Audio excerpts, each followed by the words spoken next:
మేమిప్పుడు శివశక్తులమని అని తెలిసింది. మీరు మా పాత్రలో పోషించినప్పుడు మాలో స్క్రీన్ మీద కనిపించినప్పుడు మీ ఫీలింగ్స్ ఎలా ఉన్నాయి?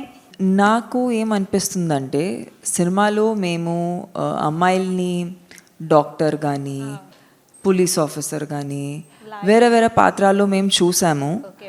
కానీ ఒక శివశక్తి అనేది ఎవరు స్క్రీన్ మీద అది చూపించలేదు. సో అదే ఒక పెద్ద బాధ్యత. ఏమీ మిమ్మల్ని మేము తప్పుగా చెప్పకూడదు, లైక్ కరెక్ట్గా మిమ్మల్ని చూపించాలి అని కోరుకున్నాము.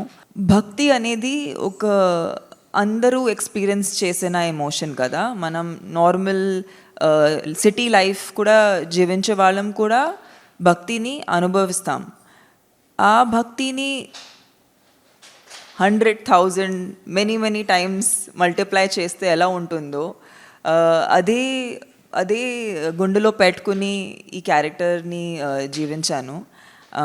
బట్ ఇవాళ రోజు నా గురించి కన్నా లేదంటే ఈ సినిమా గురించి కన్నా మా మెయిన్ విషయం ఏంటంటే మీరు శివశక్తులు ఎలా ఉంటారు జనాలకి తెలియాలని.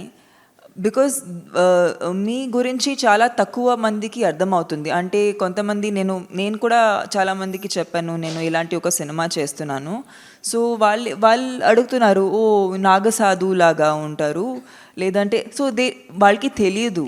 కాబట్టి మీతో కలిస్తే మీరు మాకు చెప్తారు, ఈ ప్రోగ్రామ్ మేము అందరికీ చూపిస్తాము, మీ గురించి మీ జీవితం గురించి వాళ్ళకి ఇంకా తెలుస్తుంది. అండ్ ఈ సినిమా మేము ఎందుకు తీసాము అనేది వాళ్ళకి అర్థమవుతుంది.